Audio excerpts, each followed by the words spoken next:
No próximo estudo, o pastor Bulhon falará sobre o dom de profecia. Esta é uma das características da Igreja de Deus dos últimos dias. Feche os seus olhos, vamos orar. Querido Pai, obrigado porque a Tua palavra revela os princípios para uma vida feliz. Abençoa, Senhor, esse Teu filho, essa Tua filha, que nesse momento se curva diante de Ti para entregar o seu coração ao Senhor. Que ele seja feliz, fazendo a Tua vontade, em nome de Jesus. Amém.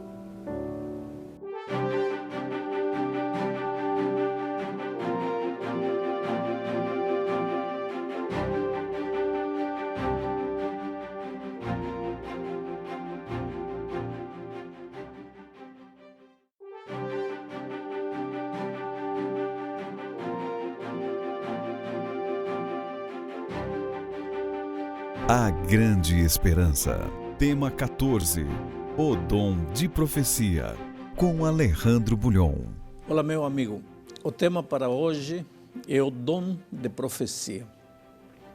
Para isso, temos que pensar um pouco nos sinais da volta de Cristo. Qual é um dos sinais da volta de Cristo? Vamos ler Mateus, capítulo 24, versos 4, 5 e 11. Diz assim: Respondeu-lhes Jesus: Acautelai-vos, que ninguém vos engane, porque muitos virão em meu nome, dizendo, eu sou o Cristo, e muitos se enganarão. Igualmente, hão de surgir falsos profetas, e enganarão a muitos. Falsos profetas. Veja, se existe um falso profeta, é porque existe um verdadeiro profeta. Porque só existe o falso onde existe o verdadeiro. Vamos dizer, se existe uma nota falsa de R$100, é porque existe uma nota verdadeira de R$100. Se a nota verdadeira de R$100 não existisse, não existiria a nota falsa.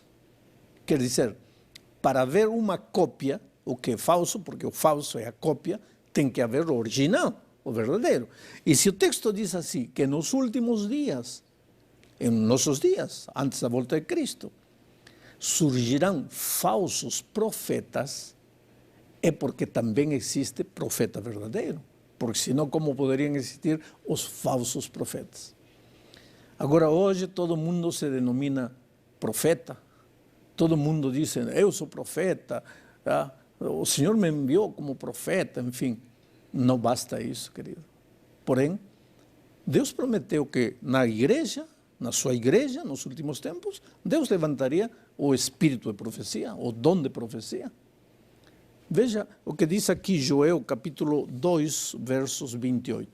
Acontecerá depois que derramarei o meu espírito sobre toda a carne.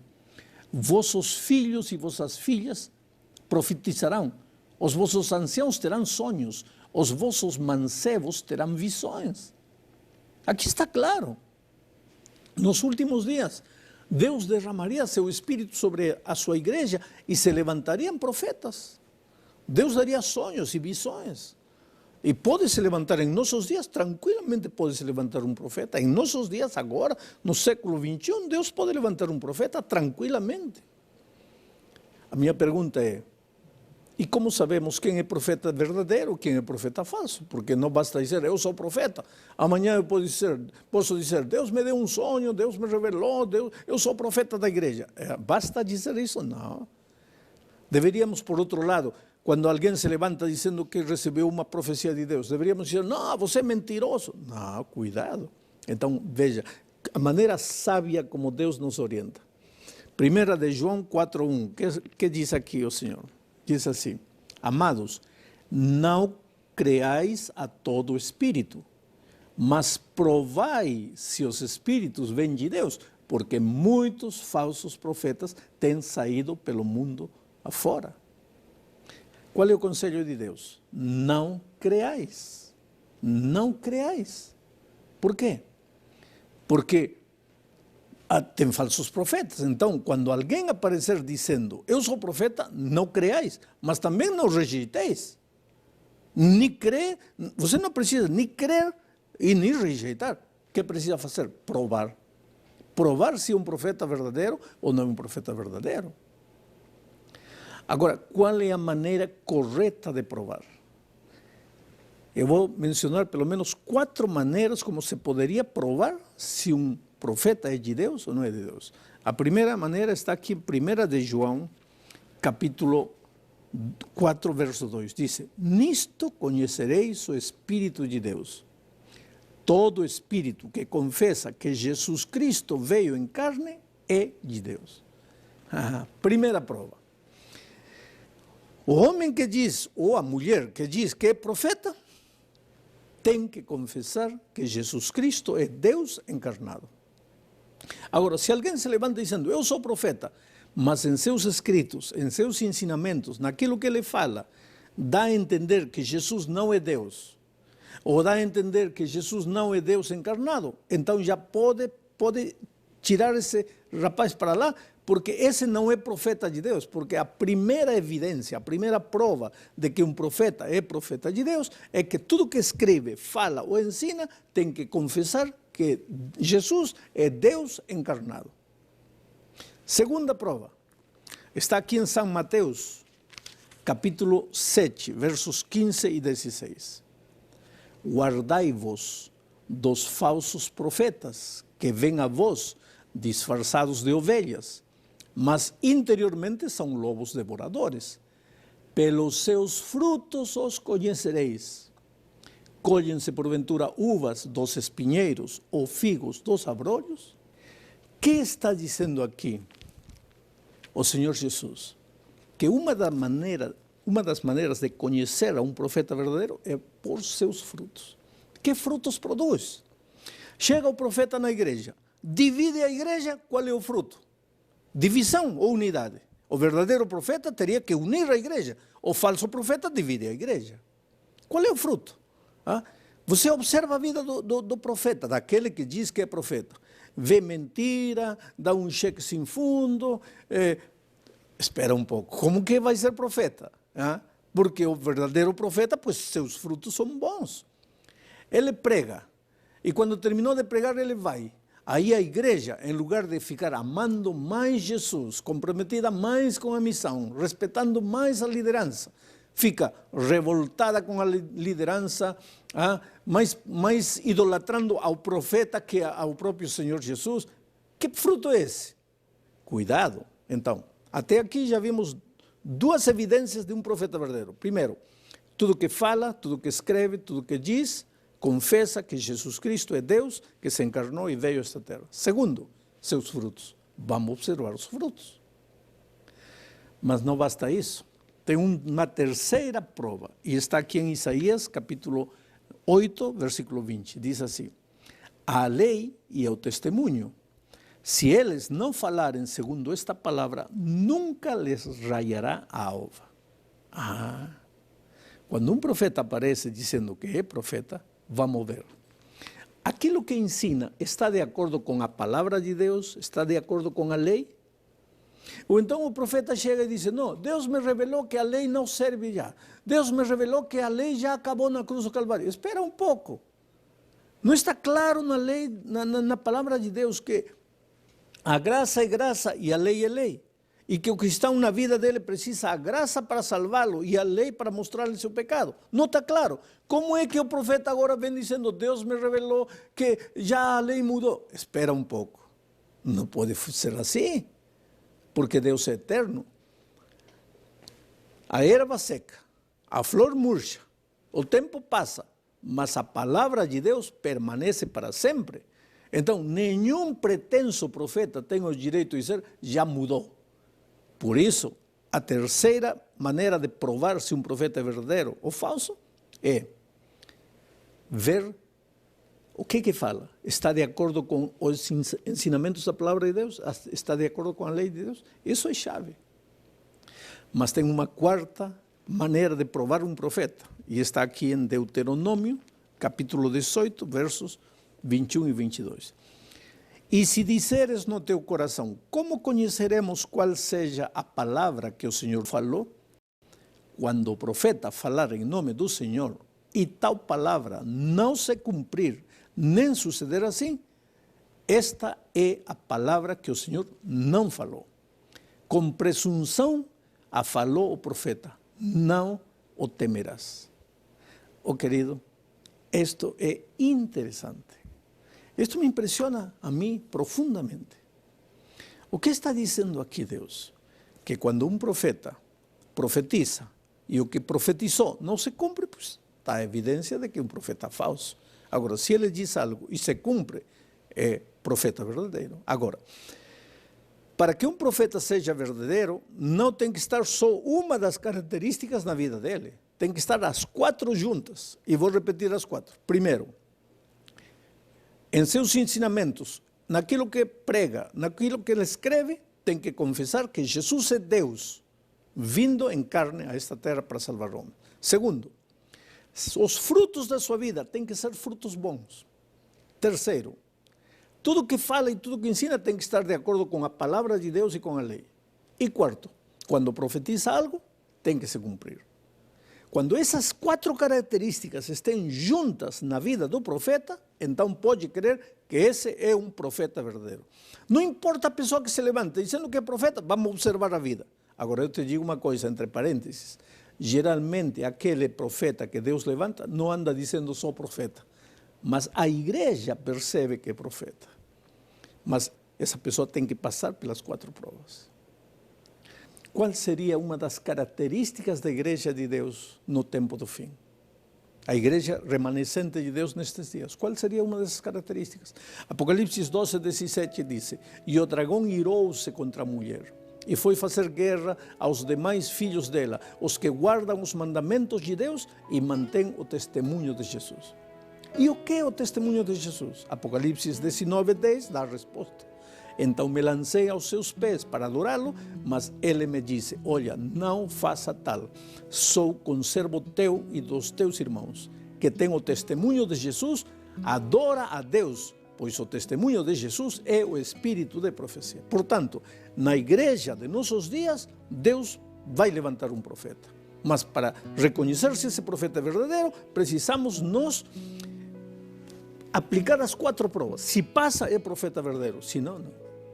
Agora te digo uma coisa, querido. A igreja adventista do 7º dia crê que o espírito de profecia se manifestou na vida e na obra de Ellen White, que nasceu nos Estados Unidos em 1827 e faleceu em 1915. Sabe, ela realizou uma obra grande como escritora, como conselheira da igreja.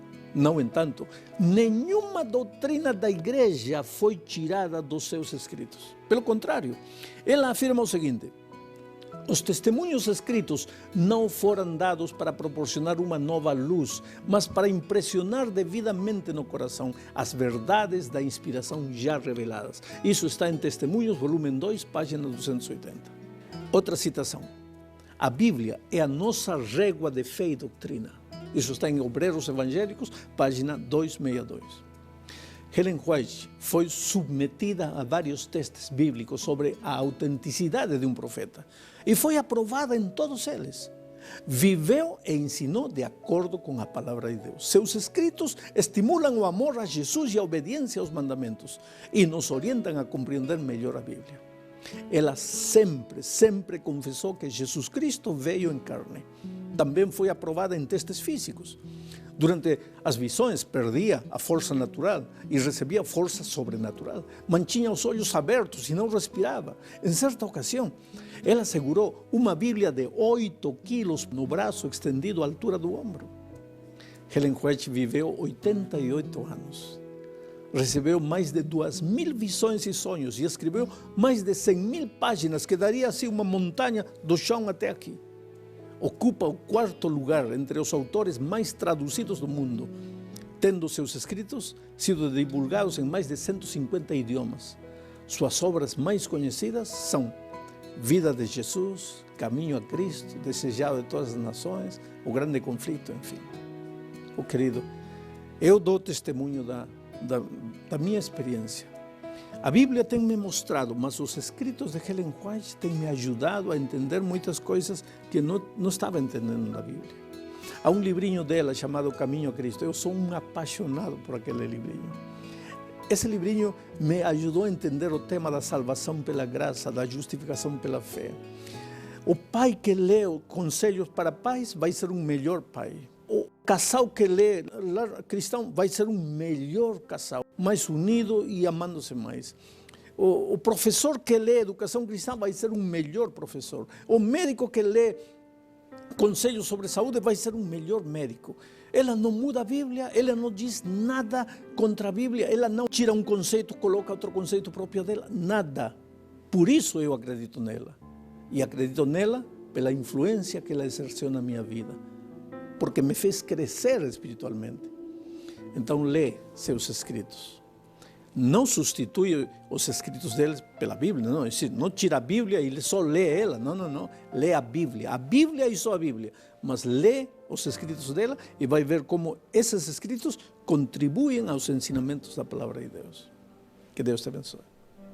Uma estrela brilha no espaço sideral, mostrando que o momento, enfim, chegou.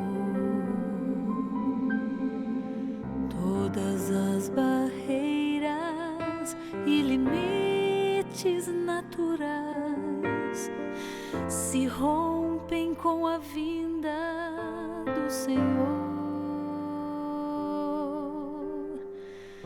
Uma criancinha dedicada ao mundo em dor veio aqui para mostrar seu grande amor.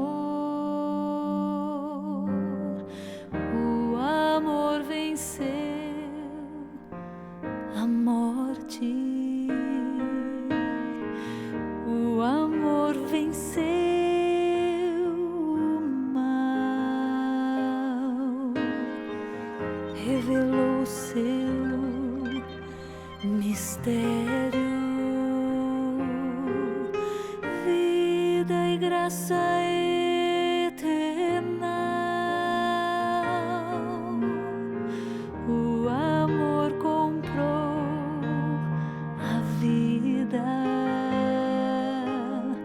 O amor comprou perdão. E o amor também conquistou libertação. Cristo trouxe a salvação.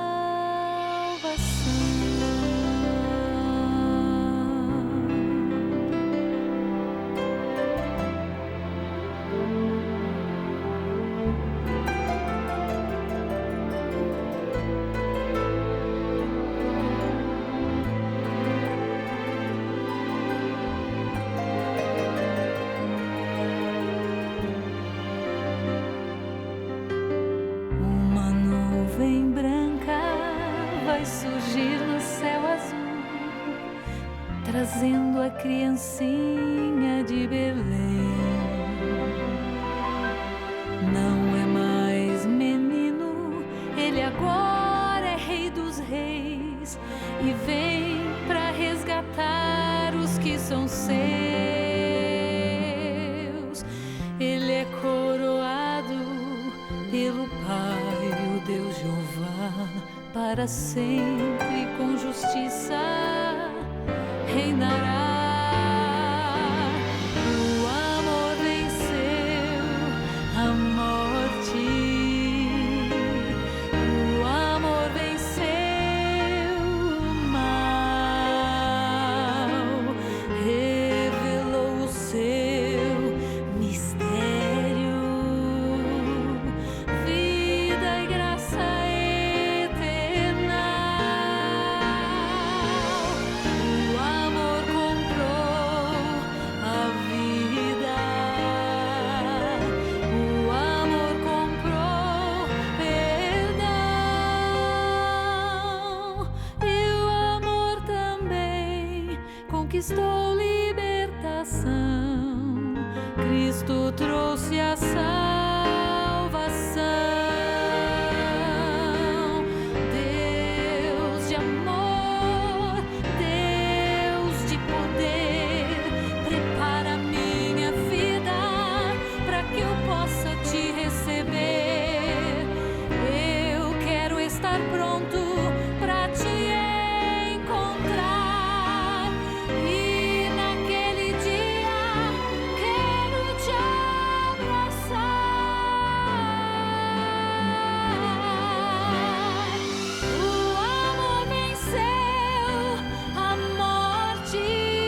salvação.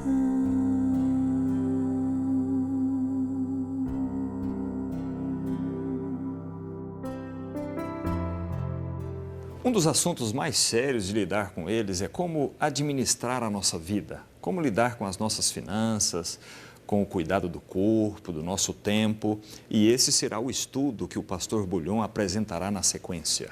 Enquanto você se prepara e medita no tema de hoje, eu quero orar com você. Querido Pai, obrigado pelo teu amor e bondade.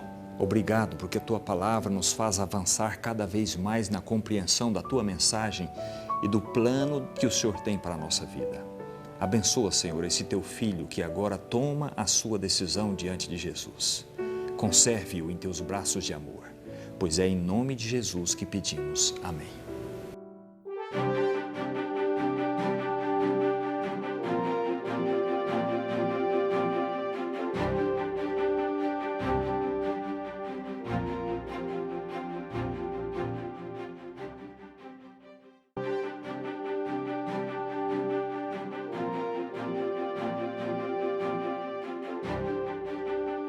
A Grande Esperança. Tema 15. Administração da Vida. Com Alejandro Bulhon. Olá, querido. Vamos falar hoje da administração da vida. A vida precisa saber ser administrada. Tudo na vida precisa saber como. Quando você sabe como, o que você está fazendo resulta fácil. Agora, quando você não sabe como, se complica, se enrola e tudo dá errado. Tem muita gente que não sabe viver, não sabe administrar a vida. Então, tudo dá errado, o casamento dá errado, a vida financeira dá errado.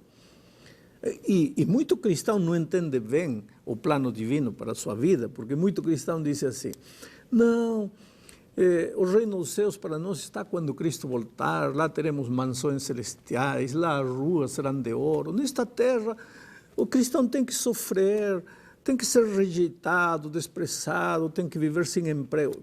Espera um pouco, de onde você tira isso? Isso não está na palavra de Deus, querido. Claro que nesta vida vai haver dificuldades, vai haver problemas, porque vivemos num mundo de pecado, mas vem a pergunta, qual é o plano de Deus para você? Qual é uma das promessas maravilhosas que Deus fez para você? Isaías, capítulo 58, versículo 14, diz assim, então te deleitarás no Senhor, e eu te farei cavalgar sobre as alturas da terra, e te sustentarei com a herança do teu pai Jacó, porque a boca do Senhor o diz. Veja como termina o texto. A boca do Senhor falou. Agora, em hebraico, o último pensamento é o mais importante, porque a cultura hebraica trabalha desse jeito. E o que Deus está dizendo aqui, para você, antes de você ouvir minha promessa, ouve o que vou te dizer. É a boca do Senhor que fala. Não é a boca do pastor, não é a boca da igreja, é a boca do Senhor. E o que fala a boca do Senhor? Te farei cavalgar sobre as alturas da terra. Te darei a comer a herança de Jacó, teu pai. O que quer dizer isso? Oh, querido, naqueles tempos, os vitoriosos cavalgavam pela altura da terra. Naqueles tempos, o povo de Israel sonhava com a herança de Jacó. O que era a herança de Jacó? O fruto da terra prometida. Abundância, leite, mel, frutos extraordinários. Lembra quando os espiões entraram na terra prometida e voltaram trazendo frutos, um cacho de uva que tinha que ser carregado por dois? Bom, Deus está prometendo isso. A herança de Jacó é para você. As alturas da terra são para você. O que está dizendo? Eu quero para você uma vida de abundância, uma vida de prosperidade. Não quero que você ande mendigando por aí, sofrendo, padecendo necessidade, não. Claro que vivemos num mundo de necessidade, mas Deus quer o melhor do melhor para você. E você tem que aprender a acreditar e apoderar-se das promessas divinas. Agora, para que você possa se deleitar com a promessa divina, o que Deus espera de você? Provérbios capítulo 23, versículo 26, diz o seguinte: Filho, meu, dá-me o teu coração e deleitem-se os teus olhos nos meus caminhos. Primeiro requisito, se você quer viver uma vida próspera, tem que se apaixonar por Deus. Tem que entregar o coração a Jesus. Meu querido, com Deus você não pode fazer uma troca de favores, hein? Eu te devolvo o dízimo, você me dá prosperidade. Não, não, não, não. Deus não está interessado em teu dízimo, querido. Deus está interessado em teu coração. Filho, dá-me teu coração. Agora, quando você dá o coração a Deus, logicamente que com seu coração você está dando sua mente, seu corpo, seu ser inteiro, seus recursos, seu dinheiro, sua família, todo a Deus. E o resultado dessa vida de amor que você vive com Deus, pois é a prosperidade. Quero te fazer uma pergunta. A quem pertence o mundo? E tudo que existe neste mundo? Salmo 24, 1 diz o seguinte: do Senhor é a terra e a sua plenitude, o mundo e aqueles que nele habitam. Oh querido, Deus é Deus de tudo que existe nesta terra. Deus é dono de tudo que existe. Veja o que diz Salmo 50, versículo 10 e 11. Porque meu é todo animal da selva, e o gado sobre milhares de outeiros. Conheço todas as aves dos montes, e tudo que se move no campo é meu. Ou seja, tudo que existe neste mundo é de Deus. Tudo pertence a Deus. Ele é teu Criador. Mas que o pecado fez que o ser humano se afastasse de Deus e tentasse apoderar-se das coisas que Deus tinha lhe dado para ele administrar. Aí o ser humano se afasta de Deus, e ao se afastar de Deus, pois se afasta com tudo aquilo que Deus lhe deu. Agora, qual é o resultado desse afastamento de Deus? Você pode levar muita coisa, mas de nada te vale o que você leva. É como a história, como a parábola do filho pródigo. O filho pródigo vai donde o pai, dá-me a parte da fazenda que me pertence. Oh querido, de aquela fazenda que o pai tinha construído com sudor, com lágrimas, com trabalho, com esforço, o que pertence ao filho? Nada. Mas ele se atreve a dizer, dá-me a parte da fazenda que me pertence. E Deus não discute. Hein? Ah, você quer ser dono? Então leva, pode levar. Aí o filho pegou metade da fazenda e foi embora. Oh, sou rico, sou milionário. Quanto tempo lhe durou a riqueza? Oh, querido, a riqueza sem Deus se acaba em 2 minutos, não te dura para nada, não te satisfaz, teu coração vazio, teu coração louco. Então, vem a pergunta, o que fazer? O que fazer para remediar esta situação? Malaquias capítulo 3, verso 7, traz a resposta. Diz assim: desde os dias de vossos pais, vos desviastes dos meus estatutos e não os guardastes. Tornai-vos para mim, e eu tornarei para vós, diz o Senhor dos Exércitos. Mas vós disseis, em que havemos de nos tornar? Perceba, por que o apelo divino é tornai-vos para mim? Porque você foi embora. Você levou a vida que Deus te emprestou. Você levou todos os recursos que Deus te deu. Você foi, quer viver sozinho, quer administrar sozinho, quer fazer as coisas da sua maneira. Aí você se machuca, aí você fica pobre, aí você fica enfermo, aí você fica desesperado e não sabe o que fazer. Aí pensa, Deus me esqueceu, Deus não me ama, Deus não me abençoa. E vem o apelo divino. Filho, devolva-se a mim, tornai-vos a mim, vem para mim, não fica aí sozinho lutando tua vida, devolva-se a mim. Mas, qual é a forma prática de devolver-se a Deus? Porque você pode estar longe de Deus e ouve o convite, devolva-se a mim. E aí fica, tá bom, Senhor, eu me devolvo. Não, não, não. Existe uma maneira prática de devolver-se. E Deus diz isso em Malaquias, capítulo 3, verso 10, diz assim: trazei todos os dízimos à casa do tesouro, para que haja mantimento na minha casa.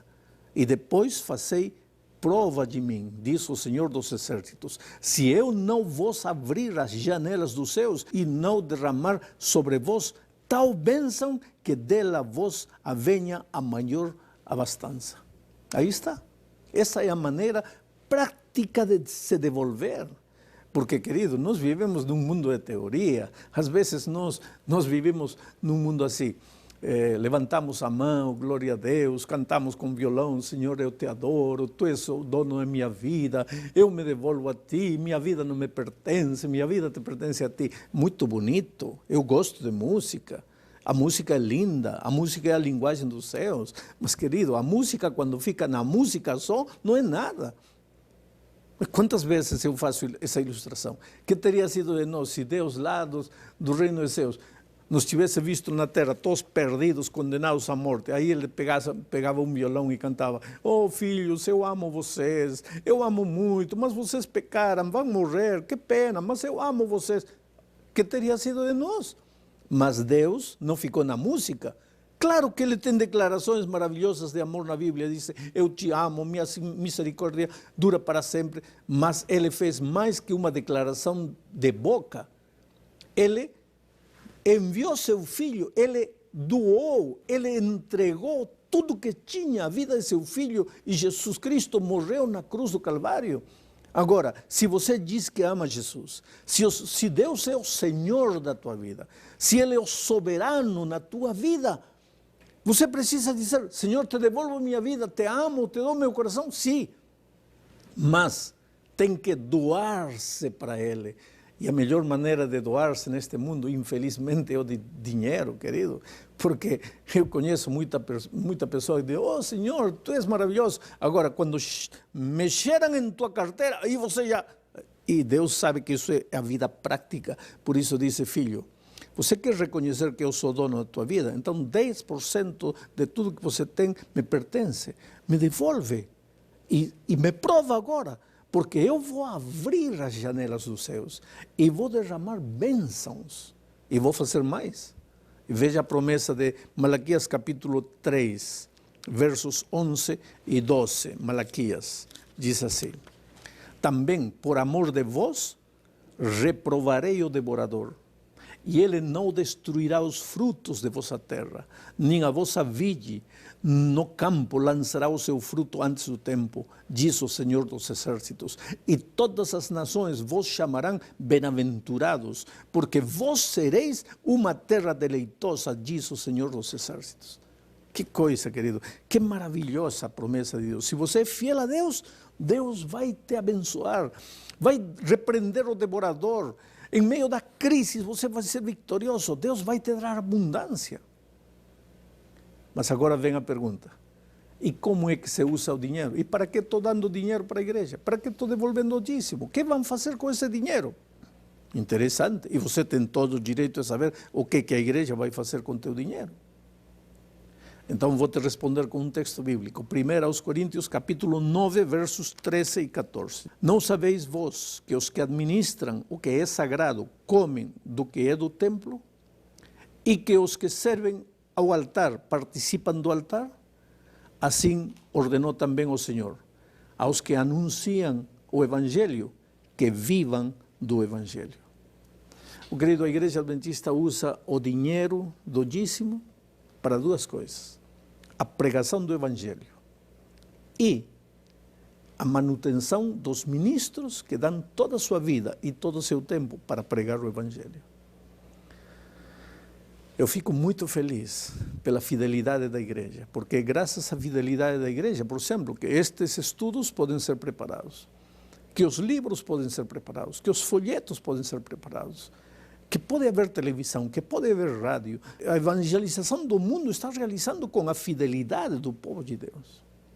Agora, se você não for fiel a Deus, se você retém para você tudo que recebe das mãos de Deus, você corre um perigo. E um perigo grande. Isso está registrado aqui em Deuteronômio capítulo 8, versículos 11 a 14. Veja o que diz: guarda-te, que não te esqueças do Senhor teu Deus, deixando Ele observar os seus mandamentos, os seus preceitos e os seus estatutos, que eu te ordeno, para não suceder que depois de teres comido e estares farto, depois de teres edificado boas casas e estares morando nelas, depois de se multiplicarem as tuas manadas e os teus rebanhos, a tua prata e o teu ouro, sim, depois de se multiplicar tudo quanto tens, se exalte teu coração e te esqueças do Senhor teu Deus, que te tirou da terra de Egito, da casa da servidão. Esse é o grande perigo, querido, que se você não é fiel devolvendo a Deus aquilo que é de Deus, você começa a pensar, tudo isto é fruto de minha mão, do meu talento, da minha sabedoria, da capacidade que eu tenho. E naquele dia, quando você se afastar de Deus, vão acontecer duas coisas. Ou você perde tudo, ou então não perde nada, mas aquilo que você tem não te serve de nada, porque tua vida continua oca, vazia, desesperado, não consegue dormir nas noites, teu casamento se destrói, enfim, você não tem a bênção de Deus. Devolva a sua vida a Deus. Você não se pertence, querido, você pertence a Deus. A vida, Deus te emprestou para você administrar essa vida com sabedoria. Abra seu coração a Jesus. Entregue seu coração a Ele. Que Deus te abençoe. A Cristo rendo toda a glória, pois tenho sido nele um vencedor. Sou ricamente abençoado, só confio em seu poder e em seu amor. Oh, incontáveis as conquistas, riquezas são para mim, mas nenhuma se compara com a graça da salvação. Em meu Jesus vou confiar, pois minha glória é o poder que vem da cruz, e nas vitórias vou sempre me lembrar de quem vem me amparar, vem me inspirar. É só Jesus.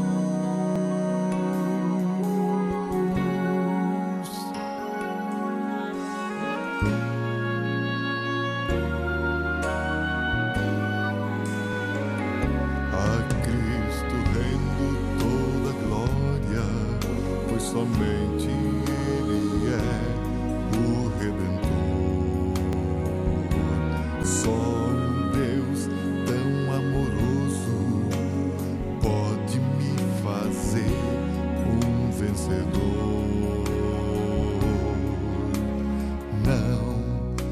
Não quero outra honra que conhecê-lo mais, e eu abro mão de tudo pela glória do meu Senhor.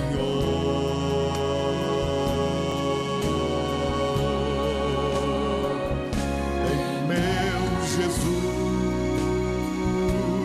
vou confiar, pois minha glória é o poder que vem da cruz, e nas vitórias vou sempre me lembrar de quem vem me amparar, vem me inspirar. Em meu Jesus vou confiar, pois minha glória é o poder que vem da cruz, e nas vitórias vou sempre me lembrar de quem vem me amparar, vem me inspirar. É só Jesus, vem me amparar, vem me inspirar. É só Jesus.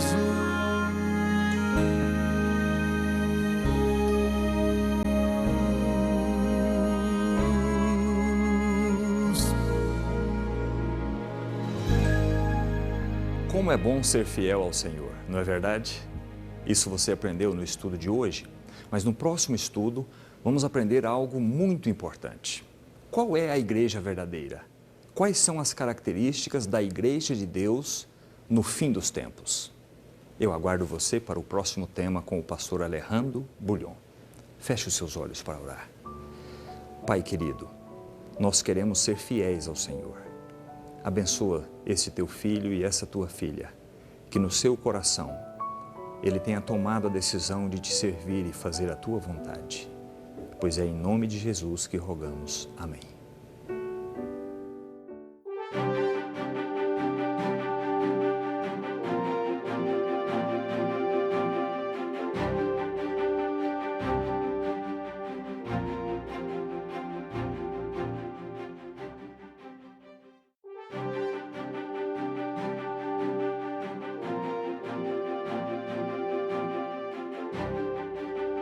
A Grande Esperança. Tema 16. A Igreja Verdadeira, com Alejandro Bulhon. Olá, querido. O tema de hoje é a Igreja de Deus. Olha, neste mundo existem pelo menos 9 grandes religiões. A religião cristã, a religião budista, shintoísta, brahmanista, islamista, enfim.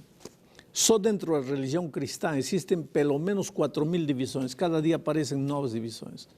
Agora, o ser humano sincero de nossos dias fica olhando para todo e qual é a igreja de Deus? Porque todas dizem, somos igreja de Deus. Agora, a palavra de Deus revela alguma coisa? Claro que sim. Não dá o nome da igreja, mas dá as características. Vejamos o que diz Apocalipse, capítulo 12, verso 17. Diz assim: irou-se o dragão contra a mulher e foi pelejar contra os restantes da sua descendência, os que guardam os mandamentos de Deus e têm o testemunho de Jesus. Interessante. Aqui o texto bíblico diz que a igreja de Deus, que está simbolizada pela mulher, e os descendentes dessa mulher, ou seja, a igreja de Deus para o tempo do fim, tem duas características. Primeiro, creem em Jesus e segundo, guardam os mandamentos de Deus. Essas são duas das características da verdadeira igreja de Deus para este tempo. Agora vou te falar da importância das características. Veja, eu era pastor na Amazônia e tinha um grande batismo. Eu ainda não era pastor ordenado, não podia batizar. Então pedi para a associação me mandar um pastor. E a associação me disse, olha, não tem pastor, tem só um pastor aposentado que vamos mandar para você. Seu nome é Aguilar. Ah, muito bem. Então eu peguei um rapaz índio, eu trabalhava na Amazônia, e falei, você vai viajar 2 horas de barco, depois 2 horas de caminhão, de ônibus, e vai encontrar nessa cidade chamada La Merced o pastor que vai chegar de Lima, aí a La Merced. Então o rapaz me perguntou, pastor, mas eu não conheço o pastor Aguilar, como que eu vou trazer o pastor se eu não conheço? Falei, muito fácil, ele vai chegar no ônibus. Ele disse, mas pastor, no ônibus vão chegar 40 passageiros, como que eu vou saber qual é o pastor? Falei, muito fácil, eu vou te dar as características. Primeiro, o pastor Aguilar é homem. Portanto, você quando descem os passageiros, não fique olhando mulher, porque o pastor Aguilar é homem. Primeira característica. Segunda, ele já é idoso. Então, quando vê jovem, não preste atenção, busque um idoso. Terceiro, ele é alto, ele é magro e tem cabelo branco. E sempre veste terno. Pronto, aí estão as características. Aí ele foi e voltou com o pastor. Agora ele me contou, quando chegou lá, ficou esperando o ônibus de Lima. Quando chegou o ônibus, o primeiro que desceu foi o ajudante, o trocador, um garotão. Aí ele descartou. Segundo que desceu, uma mulher. Esse também não pode ser porque o pastor é homem. O terceiro, um gordão. Não, esse não pode ser porque o pastor é magro. E então, com as características, ali viu de repente um homem magro, alto, cabelo branco, idoso, com terno. Aí ele foi. Olá, pastor Aguilar. O pastor olhou para o rapaz e disse, como você me conhece? Eu tenho suas características. Querido, hoje também você me diz, qual é a verdadeira igreja? Características. Quais características? Primeiro, crê em Jesus, canta Jesus, adora Jesus, louva Jesus, prega Jesus. E segundo, guarda os mandamentos de Deus. Agora, se uma igreja diz assim, eu amo Jesus, eu creio em Jesus, eu creio na graça de Jesus, mas os mandamentos já não servem, já não tem a característica, já não tem. E se uma igreja diz assim, os mandamentos salvam, os mandamentos valem, os mandamentos são importantes, Jesus não tem importância, também não tem a característica de Deus. Tem que ter as duas características, senão não é a igreja de Deus. Tem mais. Quem é a cabeça desta igreja? Quem dirige esta igreja? Não é pastor, não é homem, não é uma comissão. Quem é que dirige esta igreja? Vamos a ler o que diz Colossenses, capítulo 1, verso 18. Ele, falando de Jesus, é a cabeça do corpo da igreja. Ele é o princípio, o primogênito dentre os mortos, para que em todas as coisas ter primazia. Ele, Jesus, é a cabeça da igreja. Querido, a verdadeira igreja de Deus nesta terra crê em Jesus, prega Jesus, ama Jesus, vive Jesus e obedece Jesus. Jesus é o centro, é a coluna, é a pedra principal desta igreja. Tudo que acontece na igreja acontece em torno de Jesus. Os seres humanos pecadores somos atraídos a Jesus. É Jesus que